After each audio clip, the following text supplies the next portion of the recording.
pagi.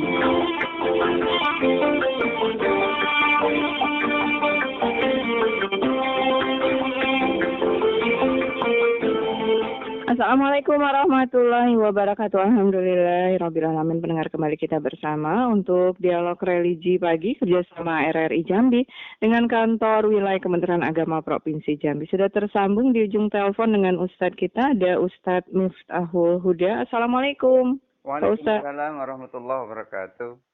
Baik, terima kasih sudah kembali untuk religi pagi. Pak Ustadz, kita akan memperbincangkan topik sifat-sifat sholat Nabi Shallallahu Alaihi Wasallam, begitu Pak Ustadz ya? Insya Allah. Baik, ini adanya rupanya ada sifat-sifat sholat dari Nabi. Baru tahu nih Pak Ustadz, jadi pengen tahu lebih jauh nih Pak Ustadz ya. Yeah. Baik, nantinya Anda bisa berinteraksi bersama kami di 0741634482. Tapi di awal mari kita simak tausiah dari Ustadz kita, Ustadz Miftahul Huda MPDI. Silakan Pak Ustadz. Assalamualaikum warahmatullahi wabarakatuh. Innal hamdalillah wassalatu wassalamu ala Rasulillah wa ala alihi wa ashabihi wa mawalah, la haula wala quwata illa billah. Rabbi shrah li sadri wa yassir li amri wa hlul 'uqdatam min lisani yafqahu qawli, amma ba'du. Pendengar RRI Jambi yang dirahmati Allah Subhanahu wa taala, setiap hari kita sholat, tentu sholat kita itu ada yang kita ikuti. Sementara yang harus kita ikuti adalah bagaimana cara sholatnya Nabi. Sehingga Rasulullah SAW pernah menyampaikan dalam hadis qaulinya, karena hadis itu ada 3, ada hadis qauli, ada hadis fi'li, dan ada hadis takriri. Hadis qauli itu artinya hadis yang diucapkan oleh Nabi. Hadis fi'li itu artinya hadis yang dilakukan oleh Nabi. Hadis takriri ini tidak dilakukan oleh Nabi, tapi Nabi setuju dengan apa yang dilakukan oleh sahabat itu. Nah, sekarang yang kita bahas di sini adalah dari hadis qaulinya. Hadis yang diucapkan oleh Rasulullah SAW. Beliau pernah bersabda, "Shallu kama ra'aitumuni usolli." Salatlah kalian sebagaimana kalian melihat aku sholat. Artinya kita sholat itu seperti yang terlihat dari bagaimana cara sholatnya Nabi. Itulah muncul sifat-sifat sholat Nabi. Nabi tidak mengatakan, tidak pernah bersabda, "Sallu kama usolli." Sholatlah kalian seperti aku sholat. Kalau Nabi menyampaikan sallu kama usolli, sholatlah kalian seperti aku sholat, artinya sholatnya itu tidak ada berbeda-beda antara yang satu dengan yang lain. Tetapi karena Rasulullah SAW menyampaikan sallu kama ra'aitumuni usolli, sholatlah kalian sebagaimana kalian melihat aku sholat, maka di sini kita tidak boleh sholat langsung masuk, langsung melihat hadis Rasulullah SAW. Artinya tanpa perantara sahabat-sahabat Nabi, tanpa perantara muridnya sahabat-sahabat Nabi, tanpa perantara murid dari muridnya sahabat-sahabat Nabi, sampai guru-guru kita tidak akan bisa sholat seperti orang melihat Rasulullah sholat. Karena yang Rasulullah perintahkan itu adalah sallu kama ra'aitumuni usolli. Sholatlah kalian sebagaimana kalian melihat aku sholat. Kita disuruh melihat Rasulullah sholat. Kita nggak hidup di zaman Rasulullah. Bagaimana kita bisa melihat bagaimana cara Rasulullah sholat? Ya tentu yang kita lakukan, yang kita kerjakan sholat kita adalah seperti sholat yang dilihat oleh para sahabat sholat. Untuk itu kita mengikuti para ulama. Kalau ada orang yang mengatakan langsung kepada Nabi, langsung kepada Al-Quran, ya kita nggak hidup di zaman itu, ya nggak bisa, jelas-jelas nggak bisa. Kenapa kok nggak bisa? Karena kita nggak hidup pada zaman Nabi. Kita kok disuruh sholat dengan melihat bagaimana Nabi sholat. Ya tentu kita harus melalui para sahabat. Sahabat mengajarkannya kepada murid-muridnya, namanya tabi'in. Tabi'in mengajarkan murid kepada murid-muridnya, namanya tabi'inat tabi'in. Sampai kepada guru-guru kita. Jadi itu perlunya kita berguru di dalam sholat. Nah, Bagaimana para sahabat-sahabat itu melihat Rasulullah SAW sholat? Mereka melihat Rasulullah SAW sholat itu bermacam-macam. Karena kan melihat dari belakang berbeda dengan melihat dari sebelah kiri. Berbeda juga dari melihat dari sebelah kanan. Tapi intinya dari semua yang mereka lihat itu sama-sama melakukan gerakan-gerakan sholat. Nah, di sini kalau dikupas satu per satu, ini barangkali dalam 30 episode itu baru selesai atau mungkin belum selesai. Saya ingin menyampaikan secara global. Ketika kita disuruh melihat dengan apa yang dilihat oleh para sahabat melihat Rasulullah sholat, maka ketika kita membaca ulama-ulama salaf menyampaikan bagaimana beliau itu melihat Rasulullah SAW sholat, maka ya tentu seperti biasa, sholat itu harus diawali dengan bersuci. Maka dikatakan at-tahuru miftahu sholati. Bersuci itu adalah kunci daripada sholat. Kuncinya sholat adalah bersuci. Tanpa bersuci tidak bisa kita melakukan sholat. Untuk itu sholat harus diawali dengan bersuci. Sementara bersuci itu ada dua cara, yang satu dengan berwudu, yang satu lagi dengan tayamum. Ada dua cara itu, antara wudu boleh atau tayamum boleh. Cuman masing-masing itu ada cara-caranya dan ada syarat-syaratnya. Untuk berwudu tidak terlalu banyak, tapi untuk tayamum syaratnya banyak sekali. Setelah kita berwudu, tentu di situ bagaimana sifat Nabi di dalam melakukan sholat. Rasulullah SAW ketika sholat itu menghadap kiblat. Menghadap kiblat di situ maksudnya adalah menghadap ke Masjidil Haram. Ketika menghadap ke Masjidil Haram itu ketika kita berada di luar Masjidil Haram. Tetapi ketika berada di dalam Masjidil Haram, Nabi kalau sholat itu menghadap ke Ka'bah. Nah, Ka'bah itulah pusat atau menghadap kiblat atau arah kita melakukan sholat. Kalau di dalam Masjidil Haram harus tepat menghadap kita lurus ke arah kiblat, lurus ke arah Ka'bah. Kalau kita berada di dalam Masjidil Haram. Tetapi kalau kita di luar Masjidil Haram, kita mengarahnya adalah ke Masjidil Haram. Tapi kalau kita nggak terlihat dengan Masjidil Haram, maka di situ digunakan zonni, digunakan perkiraan. Kira-kira itu menuju ke arah sana. Perkiraan atau zoni yang paling dekat, zoni yang paling tepat, atau zoni yang paling mendekati kebenaran. Maka pertama kita sholat adalah menghadap kiblat. Untuk itu Allah Subhanahu wa taala juga menjelaskan fa ainama tuwallu fasamma wajhullah. Itu untuk orang-orang yang tidak berada di Masjidil Haram atau berada di luar Masjidil Haram atau berada di luar Masjidil Haram itu tidak melihat Masjidil Haram. Maka ketika kita tidak melihat Masjidil Haram, maka kemanapun kita menghadap, asalkan setelah kita ijtihad, maksudnya bersungguh-sungguh kita mencari arah kiblat dengan berbagai macam alat atau dengan berbagai macam cara, setelah itu baru kita melakukan sholat. Maka fa'ainama tuwallu fasamma wajhullah. Kemana saja kamu menghadap, di situ adalah kiblat Allah. Allah berada di situ. Artinya kita menghadap Masjidil Haram atau kita menghadap Ka'bah ketika kita berada di Masjidil Haram. Mendengar RRI yang dirahmati Allah Subhanahu wa taala. Setelah kita menentukan bersuci sudah, menentukan arah kiblat sudah, barulah kita melaksanakan persyaratan berikutnya, yaitu menutup aurat. Kalau kita sholat, kita juga harus menutup aurat. Karena Nabi ketika sholat itu menutup aurat. Itu yang dilihat oleh para sahabat. Mereka sepakat, Nabi itu ketika sholat pakai baju, tidak pernah sholat dengan cara telanjang. Cuman bagaimana nanti kalau misalnya memang tidak punya baju sama sekali, itu pembahasannya sangat panjang. Insya Allah lain waktu nanti bisa dibahas. Setelah kita menutup aurat, aurat laki-laki itu yang wajib adalah antara pusat dan lutut. Kalau yang perempuan, seluruh tubuh kecuali muka dan telapak tangan. Itu sepakat itu. Kenapa kok kecuali muka dan telapak tangan? Muka itu bukan termasuk aurat. Karena muka itu bukan termasuk aurat, maka pada saat ihram wanita itu harus membuka mukanya. cadarnya harus dibuka pada saat ihram. Karena Rasulullah pernah memerintahkan seperti itu.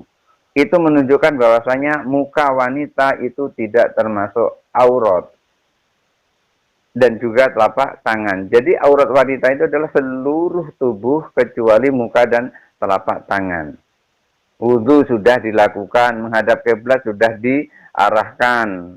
Kemudian menutup aurat sudah dilakukan. Barulah mulai melaksanakan sholat. Diawali dengan takbiratul ihram. Takbiratul ihram itu ditandai dengan mengucapkan Allahu Akbar. Nah, di dalam takbiratul ihram ini, yang dilihat oleh Imam Syafi'i, artinya Imam Syafi'i berguru dengan gurunya, gurunya itu melihat, dari gurunya itu melihat Rasulullah SAW sholat, itu dijelaskan oleh Imam Rafi'i bahwasanya kalau orang bertakbir itu adalah mengangkat tangan dan telapak tangannya menghadap ke arah kiblat, khotwal mangkibain. Disebutkan begitu, sejajar dengan kedua pundak.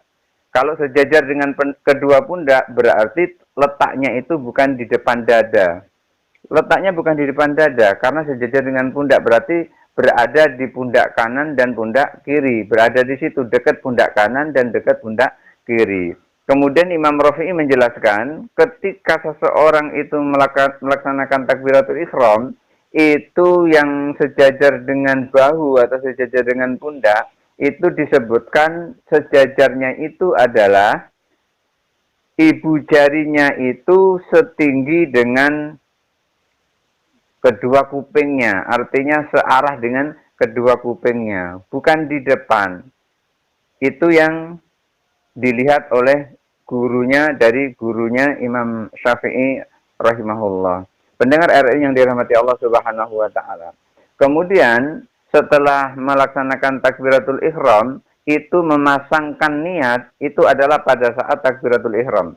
Jadi pada saat Allahu Akbar, di situ ada dibarengi dengan niat, misalnya sholat subuh, ya di dalamnya ada usalli fardhu subahi rak'ataini mustaqbilal kiblati adaan lillahi ta'ala, bareng kata-kata niat atau niat ini bukan dalam bentuk kata, di dalam hati, niat ini bareng munculnya bersamaan dengan takbiratul ihram, harus bareng. Sementara kita mengucapkannya biasanya rata-rata adalah sebelum takbiratul ihram, itu hanya untuk takkidun niyah, untuk penguatan niat. Imam Syafi'i menjelaskan kalau niat itu diucapkan dan juga dibarengkan dalam hati, maka itu lebih baik. Kalau di dalam hati saja itu boleh sah sholatnya, tidak diucapkan usolli fardhu subhi boleh.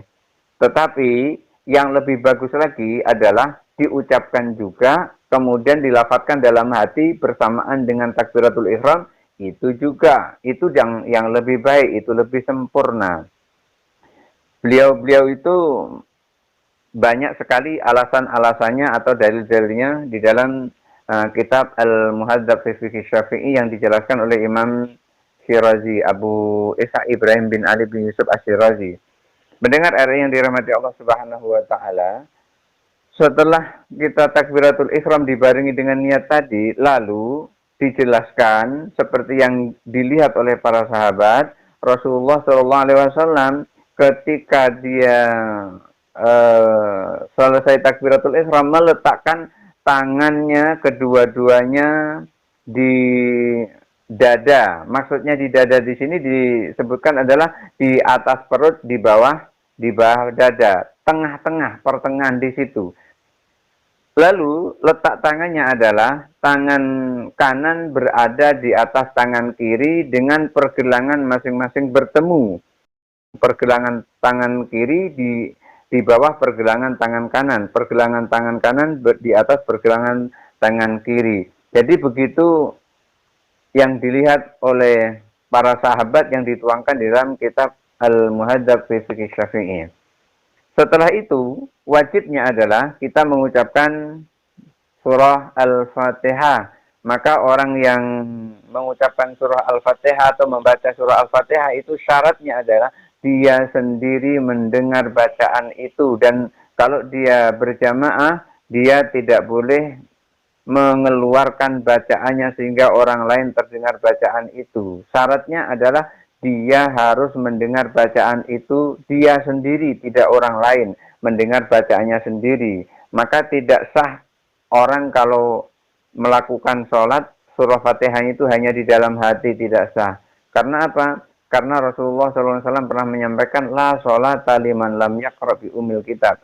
Tidak sah sholat seseorang kalau tidak membaca surah Al-Fatihah. Jadi surah Al-Fatihah itu harus dibaca. Makanya bukti Rasulullah membaca surah Al-Fatihah itu, sahabat melihat jenggot Rasulullah itu bergerak-gerak pada saat membaca surah Al-Fatihah. Di sini membuktikan bahwasanya surah Fatihah itu tidak sah kalau tidak dibaca.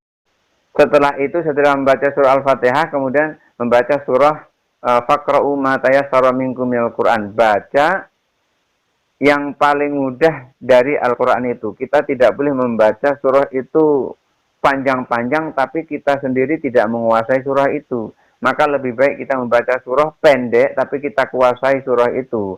Sehingga ketika kita jadi imam, orang yang mendengarnya tidak terganggu kekhusyuan di dalam sholatnya. Kalau orang yang jadi makmum terganggu kekhusyuan di dalam sholatnya, maka imam yang seperti ini belum layak menjadi imam. Karena apa? Imam itu mengajak makmum sholat khusyuk, justru malah menjadikan sholat makmum tidak khusyuk. Yang seperti itu malah merusak sholat. Kemudian setelah itu selesai, baru melakukan ruko. Ruko itu harus tumaknina, yaitu dengan membaca tasbih sebanyak 3 kali. Itu sebetulnya adalah untuk menjadikan ruko kita menjadi tumaknina. Juga demikian pada saat i'tidal, bangun dari ruko. Itu juga tumakninah. Oleh karena itu di dalam i'tidal juga diberi bacaan Sami'allahu liman hamidah Rabbana lakal hamdu mil'us samawati wa mil'ul ardi wa mil'u ma syi'ta min syai'in ba'du. Itu untuk menjadikan i'tidal kita tumakninah. Begitu seterusnya sampai kita tahiyat awal, tahiyat akhir. Kalau dijelaskan itu sangat panjang sekali. Mudah-mudahan ada manfaatnya, dan saya kembalikan kepada Mbak Uci. Iya, baik Pak Ustadz. Silakan mendengar di nomor telepon kami 0741634820, 0741634882. Jadi ada bacaan-bacaan sholat itu yang harus kita bunyikan ya, dibaca dengan gerakan dan suara begitu ya Pak Ustadz. Iya, betul. Jadi bukan cuma kayaknya tuh baca dalam hati gitu, dan itu nggak benar ya Pak Ustadz ya. Iya. Baik, ada penelpon kita Pak Ustadz. Assalamualaikum. Waalaikumsalam warahmatullahi wabarakatuh, Mbak Suci Rahayu. Iya, Pak Judi. Iya, Pak Judi Perumnas. Silakan. Assalamualaikum Pak Ustaz. Waalaikumsalam warahmatullahi Pak Judi. Ya, sehat Pak Ustaz ya. Alhamdulillah, doa Pak Judi, saya sehat, alhamdulillah. Ya, nah, ini usaha sholat inilah Pak, saya tanyakan Pak Ustaz. Ada sholat Jumat itu, saya sudah sholat di masjid, saya sholat yang lain lagi, menjelang sholat Jumatnya 2 rakaat itu. Tapi saya ada membaca surat panjang itu dikit, yang rukuk kedua itu. Tapi imam baca yang pendek, bagaimana ketinggalan ayat tadi saya baca itu. Itu saja saya tanyakan. Ayatnya ketinggalan ya? Ayat pendeknya yang ketinggalan ya Pak Zudi ya? Iya. Iya, baik.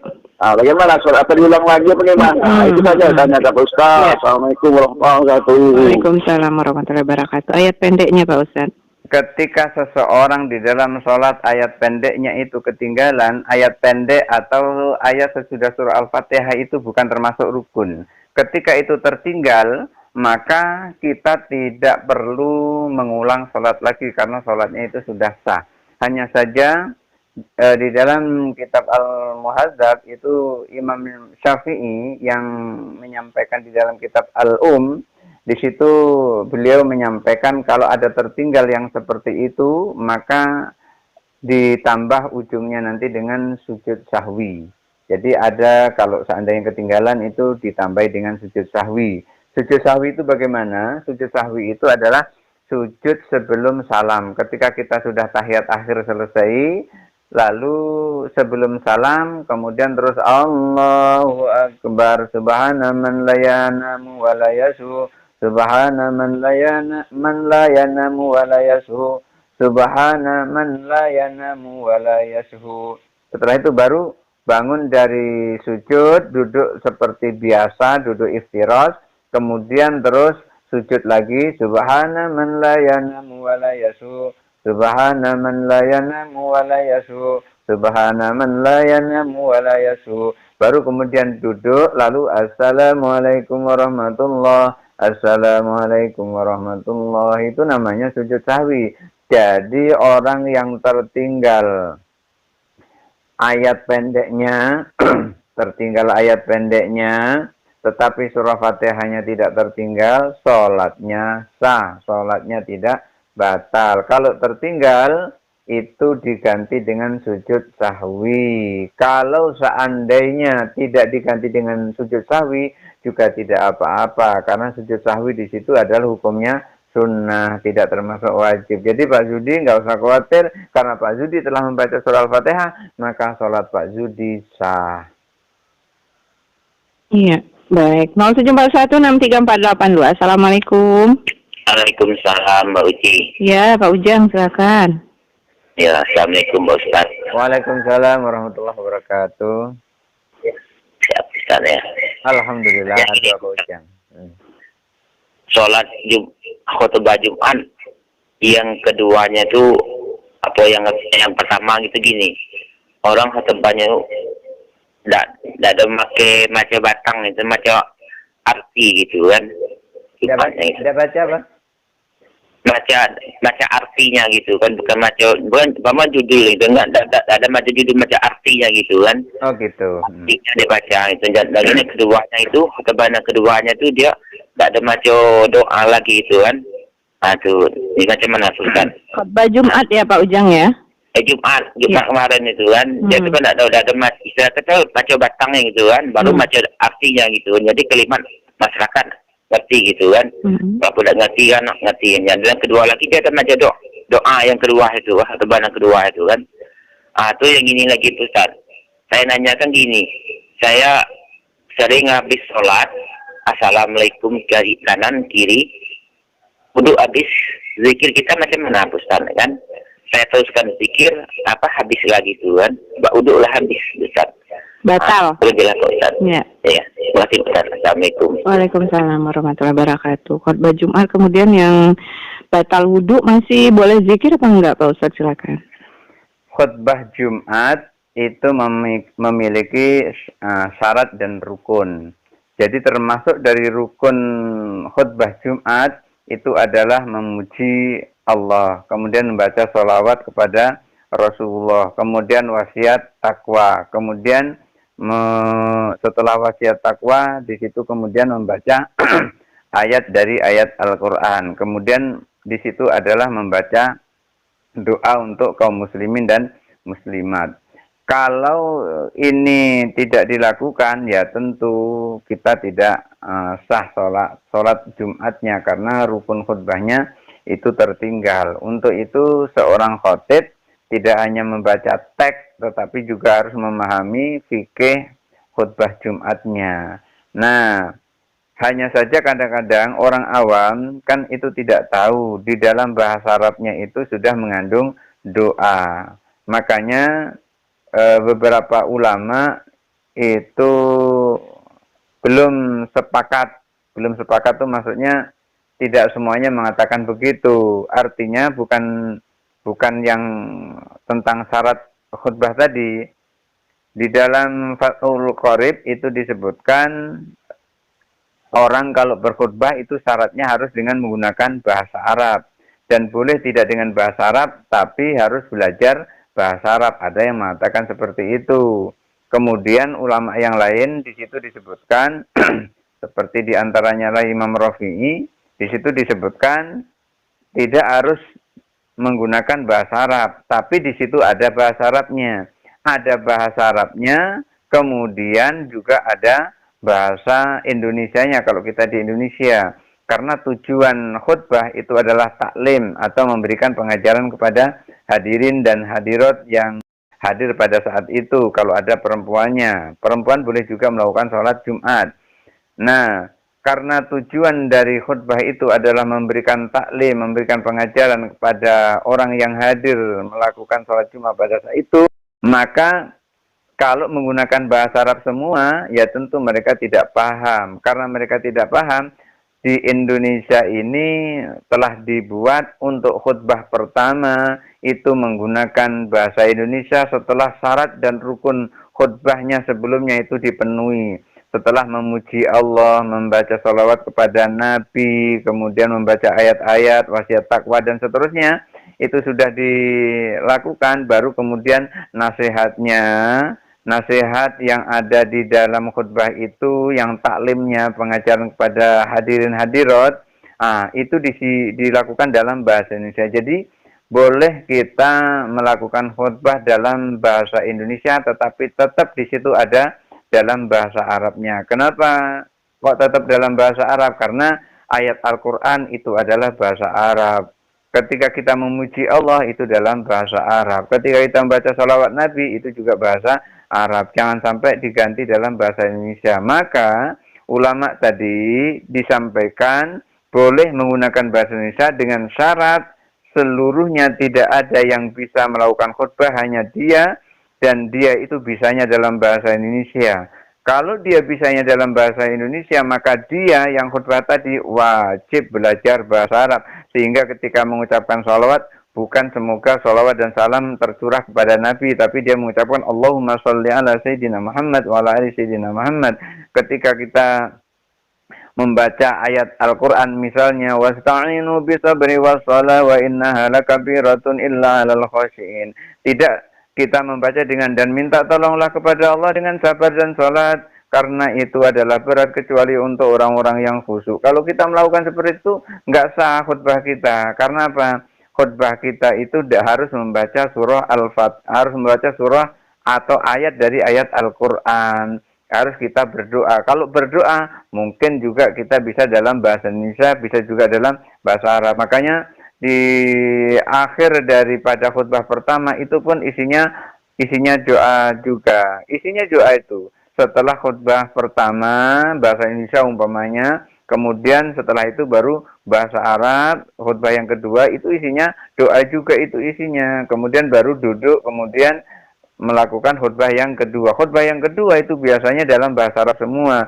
Karena khutbah yang kedua itu tidak memerlukan taklim lagi kepada para hadirin yang melakukan sholat Jumat seperti pada khutbah yang pertama. Maka khutbah yang kedua cukup dalam bahasa Arab. Oleh karena itu khutbah yang kedua itu lebih singkat daripada khutbah yang pertama. Lalu bagaimana kalau saya tidak membaca doa sama sekali? Ya tentu rukunya kurang. Kalau rukunya kurang, khutbahnya rusak. Kalau khutbahnya rusak, berarti sholat Jumatnya menjadi tidak sah. Mereka harus mengganti dengan sholat zuhur. Jadi kalau merasa khutbahnya itu rusak, ya sudah sholat zuhur saja, itu aman. Kemudian yang kedua tadi, ketika kita sholat, kemudian terus wirid, saat wirid ternyata cus keluar angin, batal. Lalu bagaimana? Apa teruskan wirid atau ambil air wudhu lagi?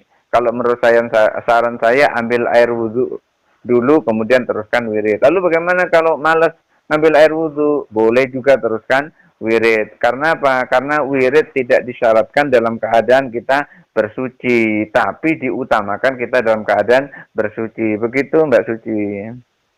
Iya, baik, benar, silahkan 0741634882 bersama Ustadz Miftahul Huda MPDI ini. Assalamualaikum. Waalaikumsalam warahmatullahi wabarakatuh. Bunda. Iya, silakan. Alhamdulillah Bunda, sehat. Alhamdulillah. Silakan dengan Ustadz. Ya. Assalamualaikum Ustaz. Waalaikumsalam warahmatullahi wabarakatuh. Saya mau nanya ini biar tanya Pak Ustaz. Boleh, silahkan. Ini masalah kapan boleh usaha itu pinjam duit di BRI dulu. Oh gitu, pinjam duit. Ya. Sebagai modal. Bukan. Terus bertanya dua ini Pak Ustaz. Yang keduanya, apakah berdosa menolak ajakan suami? Cuman ada alasannya. Alasannya itu kan badannya pegel semua. Tapi aku minta maaf Pak Ustadz ya. Iya. Alasannya apa itu? Alasannya badannya itu pegel semua. Capek Pak Ustadz, Oh, pegel. gitu. Ya. Iya, iya, Itu iya. aku Pak Ustadz. Baik. Ada jawabannya. Assalamualaikum warahmatullahi wabarakatuh. Waalaikumsalam warahmatullahi wabarakatuh. Waktunya tidak terlalu banyak nih Pak Ustadz, sekitar 4 menit nih untuk dua pertanyaan. Silakan Pak Ustadz. Ya, minjem boleh untuk minjem duit untuk usaha itu boleh-boleh saja. Yang jelas akadnya itu jelas. Ketika akadnya jelas, insya Allah itu terbebas dari riba. Masalahnya itu yang kita ini akadnya tidak jelas. Maka kalau minjem duit itu harus menggunakan akad. Maka yang membedakan riba dengan tidak riba itu adalah akadnya. Itu yang pertama. Kemudian yang kedua, menolak ajakan suami. Menolak ajakan suami karena pegel-pegel itu sebetulnya tidak terlalu tidak terlalu. Kalau seandainya pegel-pegel ya bilanglah, ya pijiti dulu gitu, biar hilang pegelnya. Kalau nanti udah hilang pegelnya, baru kan begitu. Nah, jadi untuk ibu, itu harus hati-hati yang seperti ibu yang ada di Bahar. Jadi yang pertama meminjam dengan akad itu tidak akan menjadikan riba, tetapi kalau tanpa akad itu sangat rentan dengan riba. Kemudian yang kedua, menolak ajakan suami. Ajakan suami itu adalah wajib, maka melaksanakannya itu adalah wajib. Bahkan kalau seandainya ada dua pilihan, satu menerima ajakan suami, yang satu melakukan sholat tahajud, maka pahalanya lebih tinggi adalah menerima ajakan suami daripada sholat tahajud. Sholat tahajudnya sia-sia kalau seandainya tidak mendapat ridho dari suami. Begitu saya kembalikan kepada Mbak Suci. Luar biasa. Pak Ustadz, kalau kita minjamnya, kalau yang syariah itu mungkin ada akad yang kata orang yang boleh. Kalau yang BRI kan dibilang tadi sama Bunda Sati itu BRI bukan BRI syariah nih Pak Ustadz. Iya, walaupun BRI tidak BRI syariah, kan si peminjam boleh minta akad di situ, walaupun akadnya tidak tertulis. Artinya tidak yang tidak jadi aturan di bank itu. Kan bisa kita mau pinjam, kemudian di situ si peminjam itu meminta diadakan akad kepada pihak BRI itu. Jadi tidak harus bank syariah ya Pak Ustadz? Iya, asal akadnya itu jelas dan akad itu disetujui gitu. Jadi inti akad itu adalah si peminjam itu senang, si yang dipinjami itu juga senang.